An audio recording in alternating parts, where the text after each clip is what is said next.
Welcome. If you want to add event to calendar in your LENOVO Tab M10, for the first you have to tap on your calendar. Click right here 2 times, then we got it. Click on this marker right here and select event.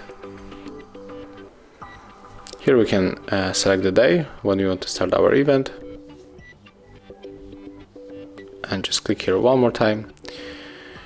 And we can of course activate other zone time. We can add some location, notification. We can also add some description if you get a lot of events and you maybe are going to forget about something.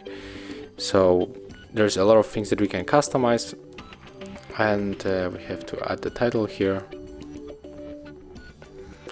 Click save if you set up everything, and as you can see, here's our event.